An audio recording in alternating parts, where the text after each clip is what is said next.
Hello everyone. जैसे कि आपको पता है कि केवीएस और एनवीएस की नोटिफिकेशन जारी हो गई है, तो आज हम इसके फॉर्म को फिल करने की प्रोसेस को देखेंगे और हम इसके साथ साथ इसकी फ़ीस, हमें कौन सी इमेज साइज़ चाहिए, जो रेगुलर प्रॉब्लम्स आती हैं फॉर्म फिल करने में, हम उन सभी चीज़ों को रिजॉल्व करेंगे। तो आइए देखते हैं। हमने केवी की साइट को ओपन कर लिया है और इसमें हमने लैंग्वेज को ट्रांसलेट कर लिया है। अब एम्प्लॉयमेंट में जाके हम नोटिफिकेशन या रिक्रूटमेंट पे क्लिक कर देंगे। इस पे जाने के बाद आप देख सकते हैं कि यहाँ पे नोटिफिकेशन भी दी हुई है। व्यू पे क्लिक करके हम नोटिफिकेशन को देख सकते हैं। नोटिफिकेशन ओपन हो चुकी है। इसमें आपको सारी डिटेल्स मिल जाएंगी, जैसे कि कब से ये स्टार्ट है, एंड है, कितनी पोस्ट्स हैं, कितनी फ़ीस हैं, एलिजिबिलिटी क्या है, सिलेबस क्या है, ये सारी डिटेल्स। आप इसको फॉर्म फिल करने से पहले एक बार ध्यान से पढ़ लीजिए ताकि आपको कोई डाउट ना हो। देखिए, इसमें अलग अलग पोस्ट दी हुई हैं कि और कैटेगरी वाइज भी इन्होंने इसको बता दिया है कि ये कैसे कैसे डिवाइड की गई हैं। तो आइए देखते हैं। टीचिंग और नॉन टीचिंग दोनों पोस्ट के लिए ये है।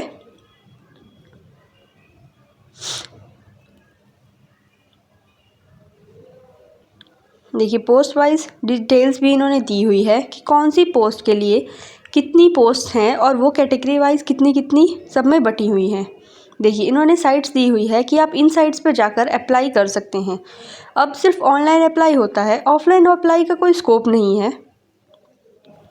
देखिए, पीजीटीज और टीजीटी, प्रिंसिपल, हर चीज़ की पोस्ट। अब इसको अप्लाई करने के लिए हम व्यू लिंक पे क्लिक कर देंगे और ओके पे क्लिक कर देंगे। अब देखिए, इसमें हमारे पास 3 स्टेप्स दिए हुए हैं। पहले टैब में इन्होंने बताया है कि हम ऑनलाइन अप्लाई कैसे करेंगे। सबसे पहले हम रजिस्ट्रेशन के लिए क्लिक करेंगे, एप्लीकेशन फॉर्म भरेंगे, फ़ीस सबमिट करेंगे और कन्फर्मेशन पेज को डाउनलोड कर देंगे। तो आइए देखते हैं। न्यू रजिस्ट्रेशन पे क्लिक करेंगे। इसके बाद इन्होंने देखिए कुछ डिटेल्स दी हुई है। इन्होंने लिखा हुआ है कि हम एलिजिबिलिटी क्राइटेरिया को देख लें जो भी हम पोस्ट के लिए अप्लाई कर रहे हैं। इसके लिए आप डिटेल नोटिफिकेशन को देख सकते हैं, जैसे कि पीजीटी के लिए क्या चाहिए और जैसे अलग अलग सब्जेक्ट्स होते हैं उनके लिए, टीजीटी के लिए क्या चाहिए, प्रिंसिपल्स के लिए क्या रिक्रूटमेंट है। इसके बाद हम करते हैं बात फ़ीस की। तो प्रिंसिपल असिस्टेंट कमिश्नर की पोस्ट के लिए टोटल फ़ीस है 2800 रुपये और पीजीटी, टीजीटीज़, पीआरटीज़ और इन सभी पोस्ट के लिए टोटल फ़ीस है 2000 रुपये, जिसमें 1500 एप्लीकेशन और 500 प्रोसेसिंग फ़ी है। और सीनियर सेक्रेटरीट असिस्टेंट, स्टेनोग्राफर की और इन सभी पोस्ट की फ़ीस है टोटल 1700 रुपये। अब देखिए, इसमें लिखा है कि हम debit card, credit card, UPI के थ्रू भी पेमेंट कर सकते हैं। इसके अलावा इन्होंने स्टेप्स भी दिए हैं कि हम अप्लाई कैसे कर सकते हैं ऑनलाइन, जैसे कि सबसे पहले 1 टाइम रजिस्ट्रेशन करेंगे। उसके बाद इन्होंने गाइडलाइंस दी हैं कि इमेजेस को किस साइज़ में होना चाहिए या किस फॉर्मेट में होना चाहिए, जैसे कि इमेजेस जेपीजे फॉर्मेट में होनी चाहिए। फ़ोटोग्राफ का साइज़ 10 KB से 200 KB के बीच में होना चाहिए और साइन का साइज़ 10 KB से 50 KB के बीच में होना चाहिए। और इन्होंने कहा है कि हम अपने डिज़ायर्ड पोस्ट के लिए अप्लाई कर सकते हैं और हमें अपना मेल आईडी वगैरह सब कुछ ठीक डालना है, क्योंकि हमें सारी कम्युनिकेशंस उसी पे आती हैं। इन्होंने पासवर्ड रीसेट करने के लिए भी बताया है। अब हम इन पे एग्री कर देंगे कि हमने पढ़ ली है और क्लिक हेयर टू प्रोसीड पे क्लिक कर देंगे। इसके बाद आप देख सकते हैं हमारा रजिस्ट्रेशन पोर्टल खुल चुका है। अब हम इन डिटेल्स को फिल करेंगे और हमारा रजिस्ट्रेशन नंबर और आईडी पासवर्ड जनरेट हो जाएगा। सबसे पहले हम कैंडिडेट नेम में जाएंगे और इसको फिल करेंगे।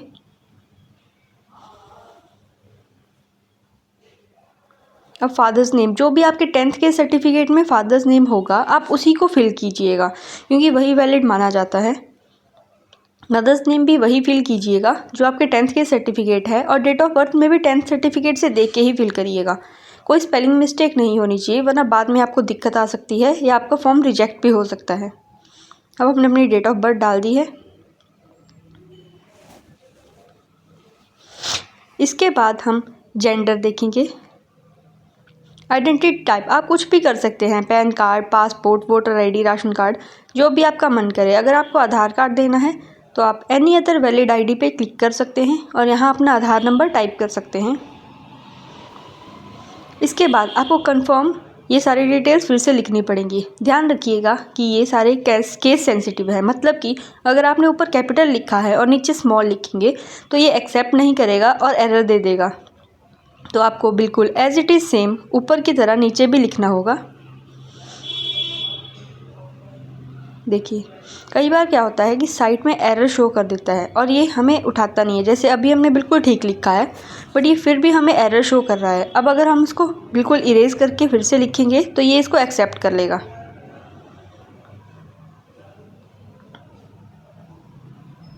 अब यहाँ डेट ऑफ बर्थ कंफर्म कर लेंगे।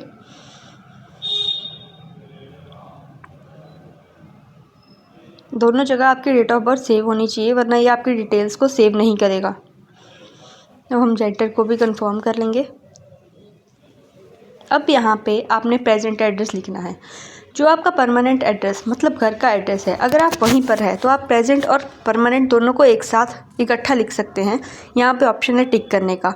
लेकिन अगर आप कहीं और रह रहे हैं और आपका परमानेंट एड्रेस कहीं और है तो प्रेजेंट एड्रेस में आप वो एड्रेस लिखिए जहाँ पे आप इस समय हैं, और परमानेंट एड्रेस में आप अपने घर का एड्रेस डाल दीजिए।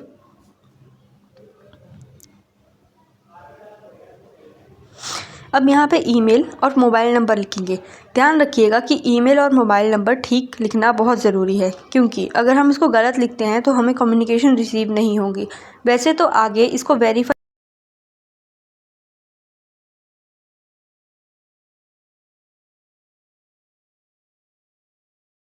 को ठीक ही लिखें।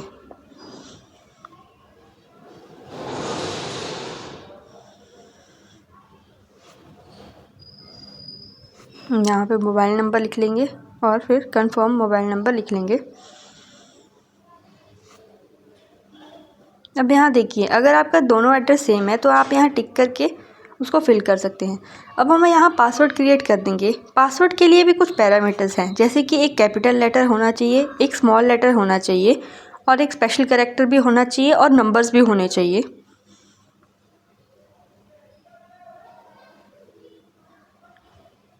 अब हम कैप्चा एंटर कर लेंगे। अब देखिए हमारे इसमें एरर आ रहा था जबकि हमने ठीक लिखा था। अब हम इसको फिर से इरेज करके ठीक लिख देंगे। ये साइड की दिक्कत होती है कि वही बार उठाता नहीं है।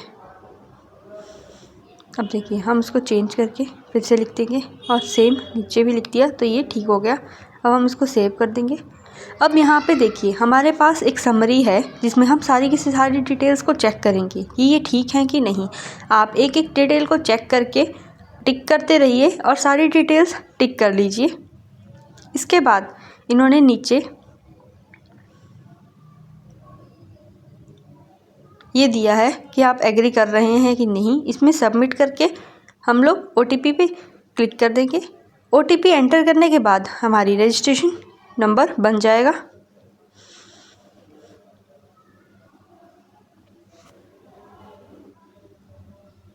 सबमिट पे क्लिक कर देंगे।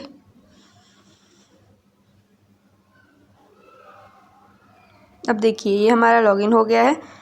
अब हम इसमें आप देख सकते हैं इन्होंने बता दिया है कि जैसे registration form, mobile number verification, ये सब कुछ। अब हम इसमें कॉन्टैक्ट डिटेल्स अपडेट कर दी हैं। अब हम अपनी पर्सनल डिटेल को अपडेट करेंगे। पर्सनल डिटेल पे क्लिक करेंगे और ये हमारे पास ओपन हो चुका है। अब इसमें हम अपनी नेशनैलिटी इंडियन सेलेक्ट कर लेंगे। कैटेगरी जो भी है अनरिजर्व्ड, SC ST OBC। याद रखिए अगर आप अनरिजर्व के अलावा कुछ भी सेलेक्ट कर रहे हैं तो आपको उसका सर्टिफिकेट भी डॉक्यूमेंटेशन के टाइम पे प्रोड्यूस करना पड़ेगा। अब हम एक्स सर्विसमैन है कि नहीं, आप किसी सर्विस में थे और आप कोई KV NVS में रिक्रूटमेंट पहले से जॉब कर रहे हैं या नहीं कर रहे हैं। कंटिन्यूस सर्विस है सेंट्रल गवर्नमेंट में तो यस, बाकी नो कर दीजिए। फिर है कि ये PCS में कॉन्ट्रैक्ट बेसिस पे JNV में लगे हैं कि नहीं लगे हैं। अब इसमें हमने आइडेंटिफिकेशन मार्क लिखना है, मतलब जो आपको देख के रिकॉग्नाइज़ कर सके। जैसे अगर कोई आपके तिल है या आपके कोई भी स्कार है, कुछ भी है जिसे आप रिकॉग्नाइज़ कर सकें आपको, वो मैरिटल स्टेटस लिखना है। इन सारी डिटेल्स को फिल करने के बाद हम कैप्चा लिख देंगे और सेव एंड नेक्स्ट पे क्लिक कर देंगे।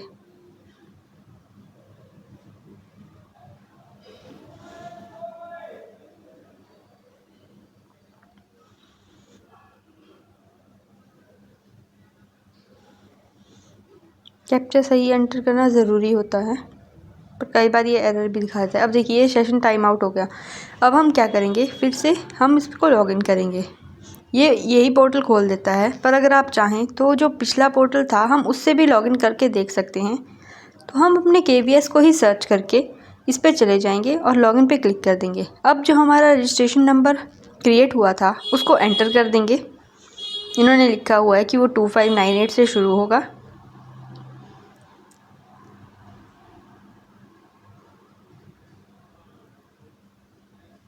और इसमें पासवर्ड एंटर कर देंगे जो हमने सेट किया था। यहाँ पे कैप्चा फिल करके हम लोग लॉगिन कर देंगे।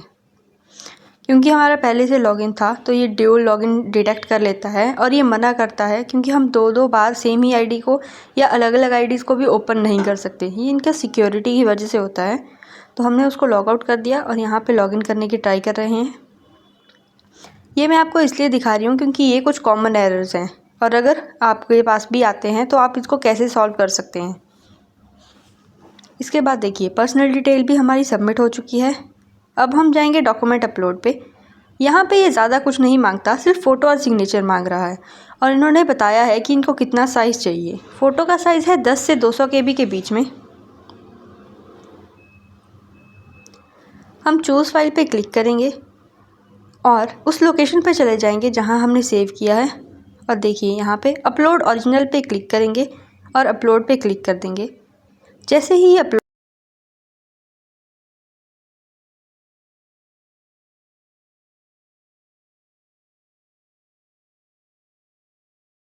ये हमें देख लिया है। उसके बाद सिग्नेचर पे देखिए 10 से 50 KB के बीच में। तो हम सिग्नेचर पे भी क्लिक करके अपलोड ओरिजिनल पे क्लिक कर देंगे और अपलोड कर देंगे। इसको भी हम देख सकते हैं। देखिए click here to view uploaded document कि किस वे में ये डाउनलोड हुआ है और अपलोड हो चुका है।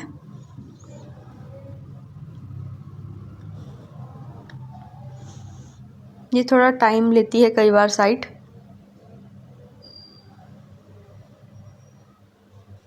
अगर ये ओपन नहीं हो रहा है तो आप इसको क्लोज़ करके फिर से भी ओपन कर सकते हैं। देखिए जैसे अब हम फिर से क्लिक करेंगे,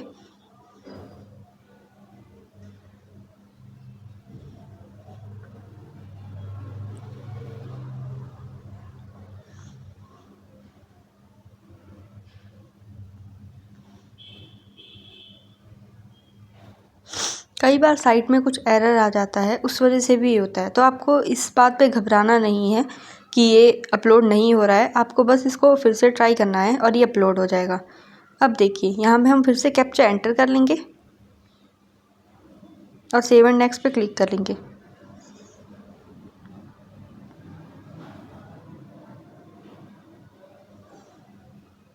अब यहाँ पे फिर से हमारे पास समरी आ जाती है कि हम अपनी सारी डिटेल्स को चेक कर लें, क्योंकि इसके बाद हम इसको चेंज नहीं कर सकते।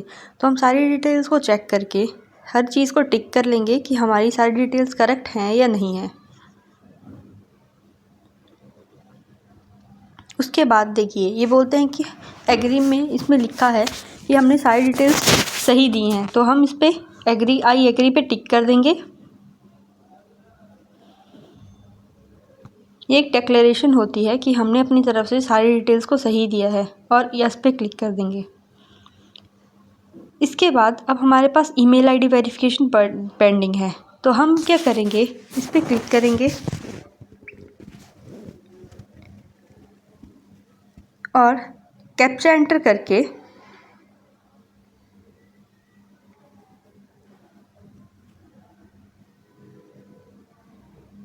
सबमिट एंड गेट OTP पे क्लिक कर देंगे। अब OTP एंटर करेंगे।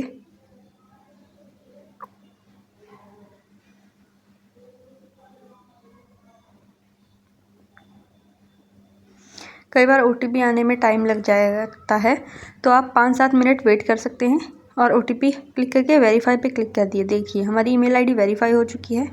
अब हमारी रजिस्ट्रेशन कंप्लीट हो चुकी है। तो अब हम फॉर्म फिल करने के लिए तैयार हैं। आपको कौन सी पोस्ट के लिए करना है। अगर आप चाहते हैं कि हम सेपरेट वीडियो बनाएं अलग अलग PGT, PRT, प्रिंसिपल के लिए, तो हम वो भी कर सकते हैं। फ़िलहाल हम लोग पीजीटी की एप्लीकेशन को देखेंगे कि हम उसमें कैसे अप्लाई कर सकते हैं। तो देखिए यहाँ पे अलग अलग पोस्ट दी हुई हैं और ऑप्शंस दिए हुए हैं। आपको जिस भी पोस्ट पे अप्लाई करना है हम उसके रिस्पेक्टिव अप्लाई पे क्लिक कर देंगे।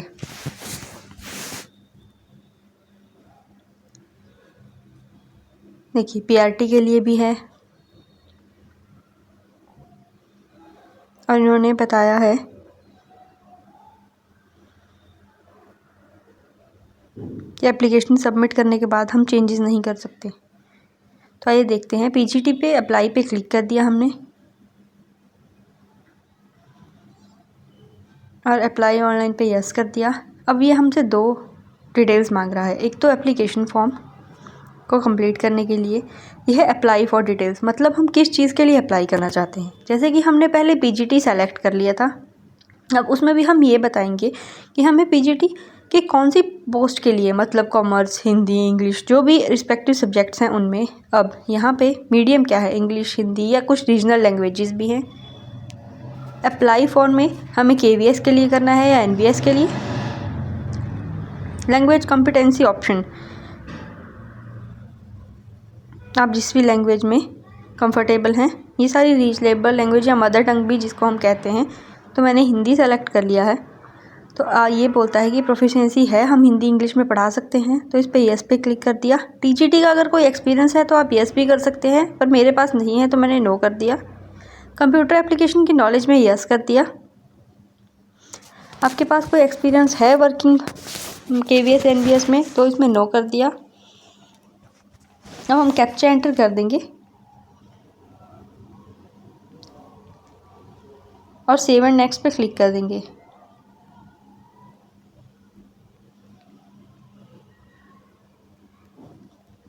अब हम अपनी पोस्ट ग्रेजुएशन क्वालिफ़िकेशन डिटेल्स को फिल करेंगे। जैसे कि आप सभी को पता ही है कि हम पीजीटी के लिए तभी अप्लाई कर सकते हैं जब हमने उस सब्जेक्ट में मास्टर्स की हो। तो हम यहाँ पे अपनी मास्टर्स की डिटेल्स को एंटर कर देंगे। ये पास्ट है कि नहीं, ईयर ऑफ पासिंग, हमारा कोर्स या स्ट्रीम नेम क्या थी, कौन सी यूनिवर्सिटी या बोर्ड से हमने किया हुआ है। तो इसमें आप अपना कॉलेज का नेम सर्च करके इसको फिल कर सकते हैं।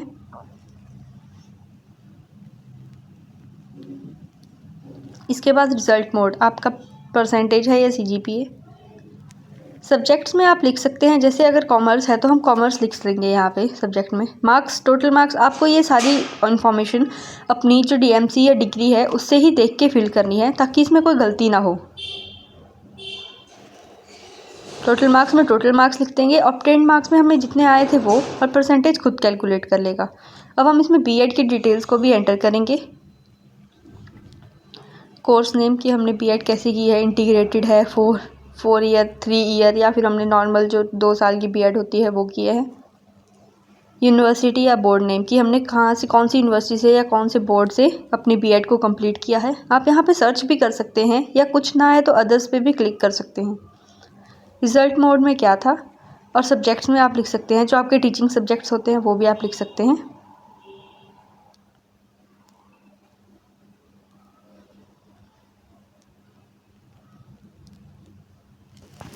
इसके बाद हम इसमें अपने बीएड के जो मैक्सिमम टोटल मार्क्स होते हैं वो लिखेंगे, और ऑब्टेन्ड मार्क्स जितने हमें आए हैं एग्रीगेट सभी सालों के वो लिखेंगे, और ये परसेंटेज खुद कैलकुलेट कर लेगा।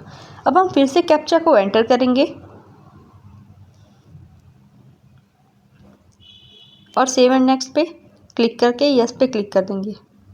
अब देखिए ये हमारे पास फिर से समरी दे रहा है कि हमें अपनी डिटेल्स चेक करनी है। तो आप भी यहाँ पे भी अपनी डिटेल्स चेक कर लीजिएगा और आई एग्री पे क्लिक करके फाइनल सबमिशन। याद रखिए ये लास्ट प्रोसेस है, इससे बाद आप चेंज नहीं कर सकते, तो ध्यान रखिए कि यहाँ पे सारी की सारी इन्फॉर्मेशन ठीक हो। अब हम पे एग्जामिनेशन फ़ीस पे क्लिक कर देंगे। अगर आपको किसी और पोस्ट के लिए अप्लाई करना है तो आप यहाँ पे click here to apply for another post भी कर सकते हैं। अब क्योंकि हमने अप्लाई नहीं करना है तो हम होम पे चले जाएंगे।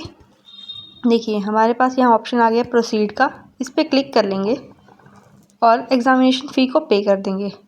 जैसे कि मैंने बताया था इसकी फ़ीस है 2000 रुपये। अब हम यहाँ ऑनलाइन पेमेंट पे क्लिक करके ओके कर देंगे।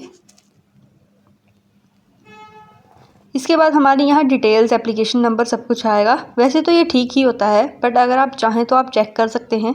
उसके बाद बिल टैक्स पेमेंट पे क्लिक करके प्रोसीड द पेमेंट पे क्लिक कर दीजिए।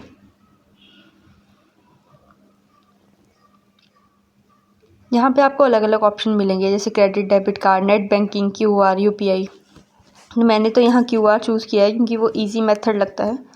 ये QR आ गया, इसको आप अपने फ़ोन से स्कैन करके पे कर दीजिए और आपकी फ़ी पेमेंट हो जाएगी। अगर आपको फिर भी कोई डाउट हो तो आप कमेंट